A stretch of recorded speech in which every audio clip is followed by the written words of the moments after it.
Meu nome é Olavo Luiz Pimentel de Carvalho.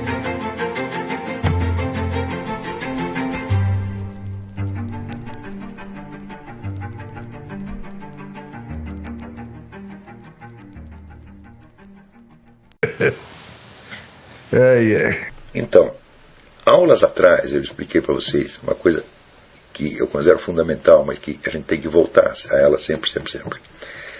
Tudo o que você conhece pelos 5 sentidos é fragmentário. E a matéria da qual se constitui este mundo físico, quando observada para além dos sentidos e estudada em nível quântico, também é fragmentária. Matéria não tem continuidade, gente. É só uma coleção de impressões. E, no entanto, nós sabemos que nós vivemos numa realidade que é unitária e permanente. Só quando você busca sinal disso na ordem física, você só encontra fragmentos. Então, é absolutamente necessário que, para além do mundo das estimulações físicas fragmentárias, exista um fundamento contínuo. Você tem que viver com olhos neste fundamento contínuo, o qual é invisível, inodoro, insensível e onipresente. Você tem acesso a isso, como digo, de 2 maneiras. Através da evidência intelectual, em nível alto, e através da fé. Só tem esses 2. Mas se não tiver o primeiro, a sua fé vai ser muito deficiente. Porque coisas que você poderia conhecer por si mesmo, você está confiando nelas apenas por fé. Como elas em si mesmas não são matéria de fé, a transposição delas para a escala da fé implica a confiança numa autoridade externa que a garante. Onde está essa autoridade hoje?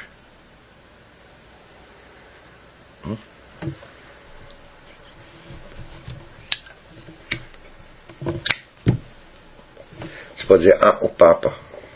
Eu digo, tem ideia da situação do Papa, meu filho? O Papa no Vaticano está perdido. Está cercado de traidores de tudo quanto é lado. O que ele pode fazer é o mínimo, e o que ele pode falar é menos ainda. Você não tem que se agarrar no Papa, não, meu filho. Você tem que rezar por ele. Porque eu vejo que esse Papa não era fã do Cardeal Ratzinger antigamente, mas vejo que depois de eleito Papa ele está tentando fazer muita coisa certa. E ele está lutando contra inimigos que vocês não têm nem ideia do tamanho. Então, você veja, a infiltração da Igreja Católica começa na década de 30, e foram milhares de pessoas, e hoje são bispos, cardeais, etc. Sem contar outras organizações que, por outros motivos, como por exemplo o pessoal infiltrado pelo movimento gay dentro da religião para fomentar pedofilia, etc. E sem contar tudo o que foi destruído no Concílio Vaticano II. Ou seja, a nossa igreja está passando uma catástrofe. A nossa, estou falando para quem é católico. Não pense que os protestantes estão livres disso, não. Porque o que acontece para a igreja católica repercute neles. Por mais que ele tenha raiva da igreja católica em algum ponto, ela é o ponto de referência. Sempre foi.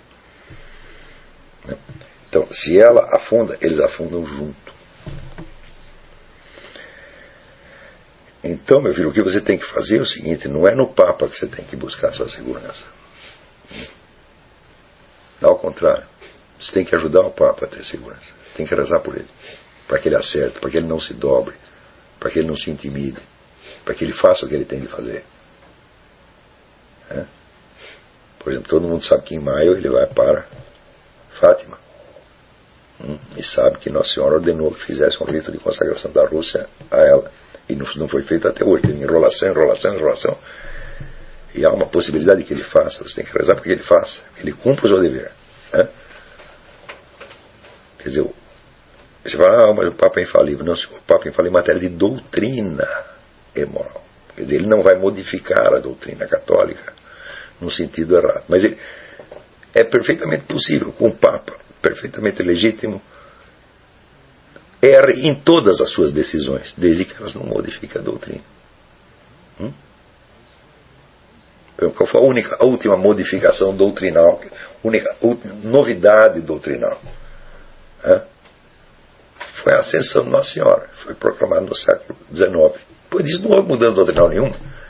Então, quer dizer, os papas não erraram simplesmente porque não acrescentaram nada. Aliás, o Papa não está lá para alterar a doutrina, ele está para mantê-la. E quando acrescentar alguma coisa, tem que ser uma coisa coerente com o resto. Então é infalível só nesse sentido. Agora, todas as decisões políticas, pastorais, educacionais, etc., dele podem ser todas erradas, pode ser um desastre. Né? Então, nós temos que dar o nosso apoio espiritual a ele e não ficar pendurado na autoridade do Papa. O Papa não garante. O Papa não garante ninguém, meu filho.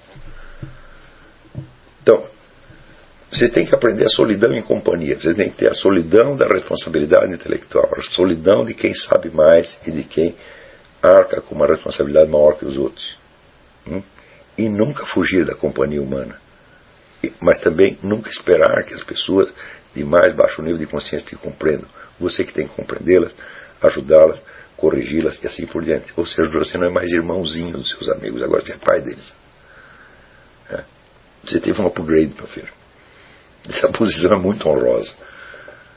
Certo? Só que isto também corresponde a um grau de solidão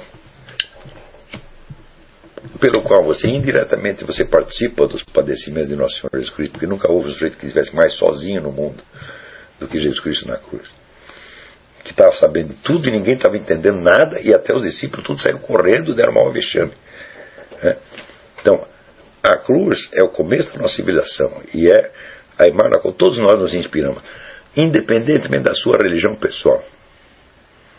Porque se você está dentro dessa civilização que historicamente é judaico-cristã, esse é o seu ponto de referência e todo o seu imaginário está condicionado aí.